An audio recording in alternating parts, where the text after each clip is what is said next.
Being a spy is a lot like being a bank robber. In espionage, as in crime, it's always the little things that get you. You can plan for an entire operation, allowing for one contingency after another, foreseeing when and where things might go wrong. But you inevitably miss the little things. A drop of sweat on a doorknob. Drywall shavings left behind after the installation of a bug. A nick from a tension wrench and the brass plate of a lock.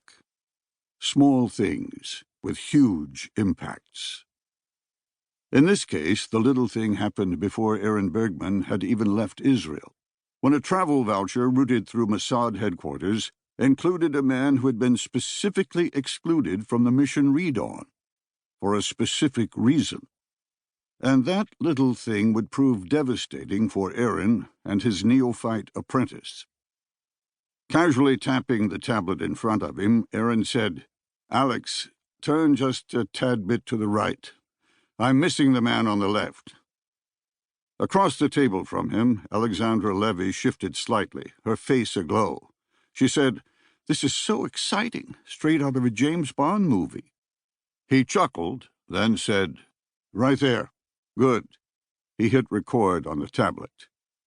Alex stiffened a little bit, as if she were posing for a photographer, holding her angle. She whispered, "That thing will really read their lips? Tell us what they're saying?" Aaron said, "Yep, if you can keep the camera on them.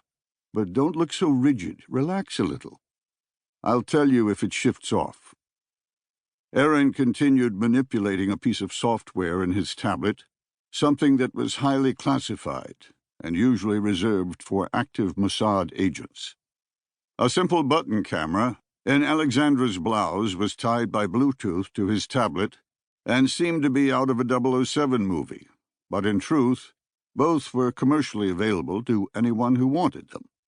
The secret was the software churning through what the camera sent it. Artificial intelligence for facial recognition had grown by leaps and bounds in recent years, and the Mossad had taken that in a different direction, focusing on the spoken word.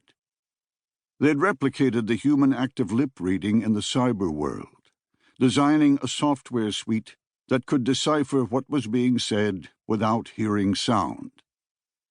Alex relaxed her body a bit, contrition floating across her face. "Sorry, this isn't my expertise. You should be doing the camera work."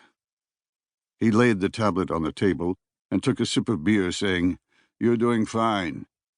This beats working in the diamond exchange, right? Keep up the talent, and I might recruit you for my firm." She grinned and said, No, this is enough excitement. I enjoy being able to help. I've never even been to Africa, but I'll stick with my boring job." There was no fear in the statement, no realization of the risk. It was like she thought they were executing a high school senior prank. She had no idea of the threat level. That would come later. She glanced over the balcony toward their target and said, "Besides, I don't think your partner would agree to that. I think she hates me." 3 people sat at the table they were filming, 2 white and 1 black. Their target was a man of about 35, and unlike the rest of the patrons in the restaurant, he was dressed in a suit, as if he were still working in his office in Israel. The other white man looked like he was about to head out on a safari, wearing cargo pants and a shirt that had more pockets than a photographer's vest. He had shaggy blonde hair, ice blue eyes, and a feral quality. Aaron had seen his type plenty of times before, but only in war zones. It intrigued him. The final man was tall, with a thin mustache and coal-black skin. He was dressed like a local, but didn't act like one. Ramrod straight, he showed not a whit of humor. Had they held the meeting at a cafe in downtown Johannesburg, where the target was staying, they would have attracted attention by their very disparate appearances, but they didn't here. Which explained why Aaron's target had chosen this restaurant. The one thing remaining was to find out why the meeting was occurring. The only man Aaron recognized was the one the Mossad had asked him to track, an employee of a diamond broker in Tel Aviv. The other two were a mystery, but he'd know about them soon enough, when they reviewed the footage later. The primary problem with the lip-reading software was choosing a language. Try to lip-read German when the target was speaking Chinese, and you'd get gibberish.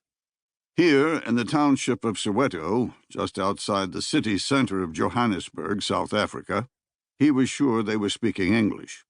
There was no way the black man spoke Hebrew, and he would be astounded if his target from Israel spoke something like Swahili or Afrikaans. No, they'd be speaking English, and the fact that his method of recording the conversation came through in visual rather than auditory form was a plus in the current environment. The outdoor balcony they were on belonged to a restaurant called Sakumzi, as did the patio holding the target's table. Just a stone's throw from the historical houses of Nelson Mandela and Bishop Tutu, in the section of Soweto known as Orlando West, the restaurant hosted a smorgasbord of local food and native performers, and was a permanent stop for tour groups, large and small, traveling to see the ghetto made famous in the uprising against apartheid.